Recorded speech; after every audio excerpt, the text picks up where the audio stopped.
Bonjour, j'espère que vous êtes en bonne santé.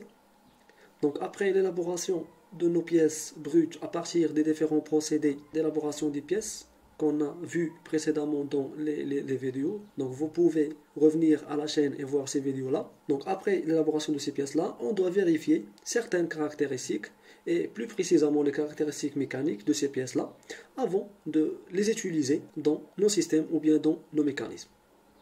Donc on va faire cette vérification à partir des essais mécaniques qui sont ou bien qui font l'objet de notre vidéo aujourd'hui. Donc tout d'abord, quelles sont ces caractéristiques mécaniques? Donc on va voir les caractéristiques les plus importantes. On va commencer par la ténacité. Donc la ténacité, c'est l'aptitude d'un matériau à résister à la propagation d'une fissure. On prendra comme exemple le verre et le bois. Donc le verre a une faible ténacité, par contre le bois a une grande ténacité, ça veut dire qu'il résiste à la propagation des fissures. On peut traduire d'une autre manière la ténacité comme étant la quantité d'énergie qu'un matériau peut absorber avant de se rompre. On va passer à la résistance à la corrosion. Donc c'est l'aptitude à résister à la corrosion par l'oxygène de l'air et par les agents chimiques. La dureté, donc c'est la résistance à la pénétration ou pincement ou bien par pénétration à l'aide d'un corps qui est dur. La résilience, donc c'est la résistance au choc des métaux. La masse volumique, c'est la masse par unité de volume. La conductibilité thermique, donc c'est l'aptitude d'un matériau à transporter de la chaleur. La conductivité électrique, donc c'est l'aptitude d'un matériau à transporter de l'électricité sans perte par effet de Joule.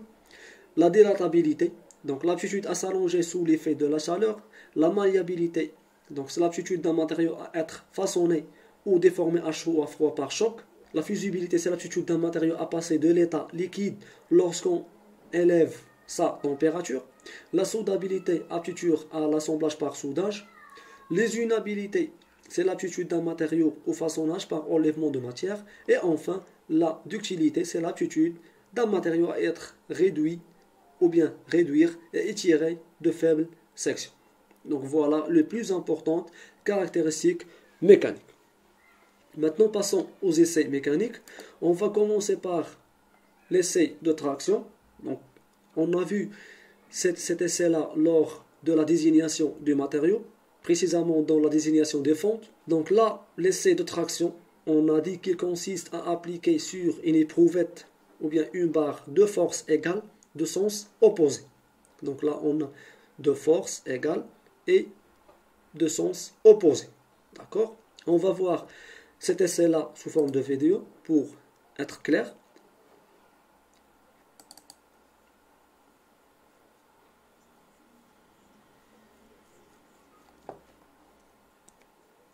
Donc voilà notre éprouvette. Donc cette éprouvette-là, elle a un diamètre initial, une longueur initiale L0. Donc la machine avec laquelle on fera cet essai-là, c'est celle-ci. Donc elle a une mâchoire libre ou bien une mâchoire mobile et une mâchoire qui est fixe. Donc on va monter l'éprouvette sur cette mâchoire fixe à l'aide de ce filetage-là. La même chose pour la mâchoire mobile et on va commencer à appliquer les forces. Cette machine, elle est numérique. En même temps, il nous donne la courbe de traction qu'on va détailler tout de suite. Donc là, c'est la force et ici, c'est l'élongation ou bien l'allongement, delta L. Donc vous allez remarquer que notre pièce ou bien notre éprouvette va diminuer au niveau de la section, ici, au niveau là, avant de se rompre. Voilà, la section diminue et la longueur augmente jusqu'à la rupture. Voilà, et enfin c'est la rupture de notre pièce. Donc la courbe que la machine a donnée est comme celle-ci. Donc là, on peut classer cette courbe-là en deux zones, soit la zone en jaune qui est la zone élastique, soit l'autre zone qui est la zone plastique. Sinon, on peut classer la zone plastique sous forme de 3 sous-zones. Donc commençons par la zone 1. Donc la zone 1. Donc là, le métal, il commence à s'allonger d'une manière élastique. Donc ça veut dire il s'élonge et revient à l'état initial, ça veut dire il s'allonge et revient à l'état initial, donc sans déformation, sachant que les efforts ils sont croissants jusqu'à la valeur de RE. Donc c'est quoi RE? Donc RE c'est la limite élastique. Donc après cette limite là, on passera à la zone plastique. Donc passons maintenant à la deuxième sous-zone de la zone plastique.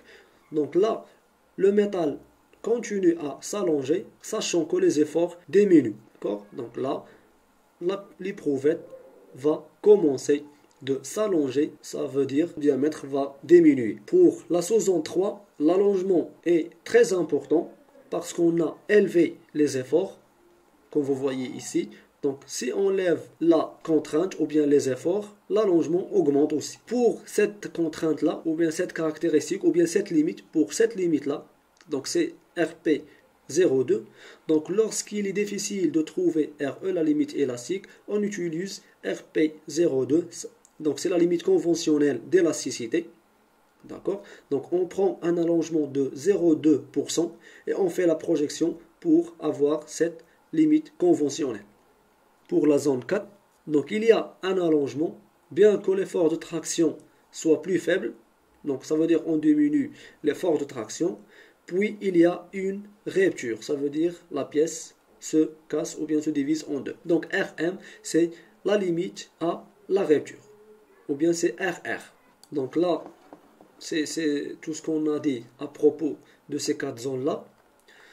Donc les différentes caractéristiques, donc on a l'allongement qui est A% ou bien delta L ou bien E, donc il est en pourcentage.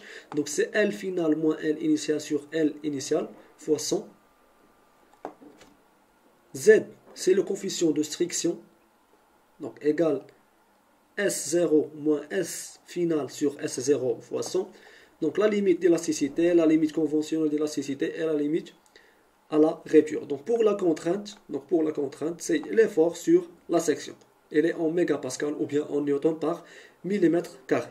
On va passer maintenant à l'essai de résilience. La résilience, elle est de symbole K. Donc elle caractérise la capacité d'un matériau à absorber les chocs sans se rompre. Donc ce risque est amplifié aux basses températures. Elle est mesurée sur les machines de type Sharpey. Donc l'éprouvette se pose sur deux appuis. Donc pour l'essai de résilience, on aura deux pièces, une éprouvette ou bien une pièce en U et une pièce en V. Et l'effort viendra ici et ici.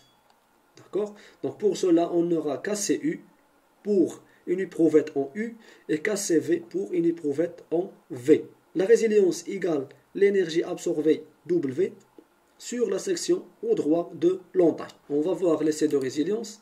Voilà la machine. On va régler le 0. Donc voilà, donc on a notre éprouvette sous forme de V, donc c'est KCV. On va mettre l'éprouvette dans notre machine entre deux appuis, 1 et 2. On va régler le V au milieu et on va faire l'essai.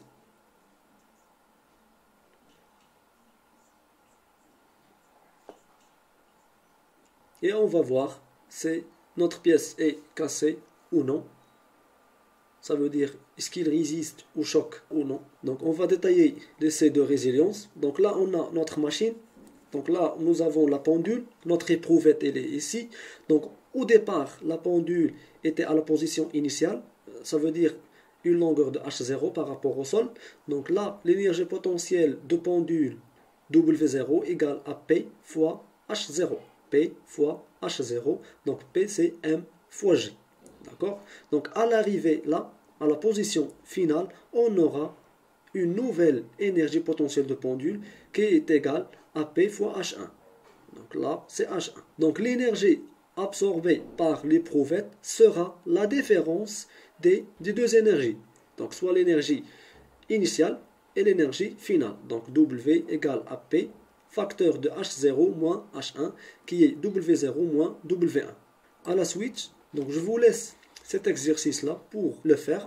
Donc essayez de le faire et on va corriger dans une autre vidéo. Vous avez les formules, vous n'avez qu'à calculer. Passons maintenant à l'essai de dureté. Nous avons dit que la dureté est l'aptitude d'un matériau à résister à la pénétration d'un corps dur. Donc cet essai-là, il consiste à créer une empreinte sur une pièce. par un pénétrateur soumis à une force déterminée. Donc le symbole de la dureté c'est H, hardness. On va commencer par la dureté Brinell.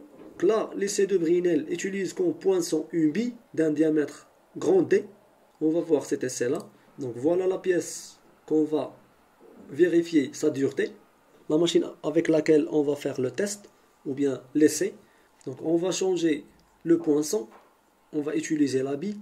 Donc le principe c'est appliquer une force sur la pièce afin que la bille laisse une marque ou bien une trace sur la pièce et à l'aide de cette trace-là, on va calculer notre dureté. Donc on va zoomer notre pièce afin de mieux voir les choses. Voilà, donc maintenant on va calculer ce diamètre-là et on va calculer notre dureté à l'aide de cette formule. Donc on a 2F sur pi fois grand D, facteur de grand D moins racine carrée de grand D au carré moins petit d au carré, avec D c'est le diamètre de la bille, grand D c'est le diamètre de la bille et petit d c'est le diamètre de la trace. Donc ces formules-là, ils sont données et se trouvent sur le document ressources. Passons maintenant à l'essai Vickers. Donc ici Vickers. Donc on va changer le poinçon à bille et on va utiliser un pyramide en diamant à base carrée. Donc voilà l'essai. Donc c'est la même chose. Il consiste à appliquer une force afin que ce pyramide-là laisse la trace sur la pièce et on va calculer cette empreinte-là. Donc c'est le même principe. Voilà. Donc c'est l'empreinte et on va calculer cette distance-là et on la notera grand D afin d'utiliser cette formule-là. Donc HV Vickers, donc la dureté Vickers, hardness Vickers, donc égale à 1,854 fois F, donc c'est la force, divisé par D au carré, qui est cette distance-là. Toujours, ces formules-là, elles sont données au document ressources. Le dernier type de la dureté, c'est Rockwell. Donc pour la dureté Rockwell, on a deux types. Donc soit HRB, ça veut dire la dureté Rockwell B. Donc l'outil utilisé pour l'enfoncement, c'est une bille. Soit la dureté Rockwell C. Donc l'outil utilisé est un cône de diamètre. Donc l'essai, il consiste à appliquer une précharge de 100 newtons sur le pénétrateur qui s'enfonce d'une profondeur E0. On applique une force supplémentaire F pendant 3 à 8 secondes. Le cône s'enfonce d'une profondeur E1 qui est supérieure à E0. On supprime la force F. Le cône reste enfoncé d'une profondeur E2. Il revient un peu. La profondeur rémanente E2 moins E0 permet le calcul de la dureté selon la formule suivante. HRC égale 500, facteur de 100 moins facteur E2 moins E0.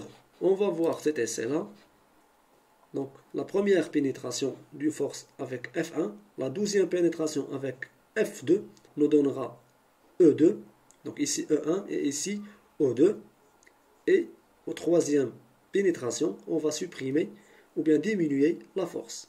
Et on aura E3. Et pour HRB, on a la formule suivante. Donc 500, facteur de 130 moins facteur O2 moins E0.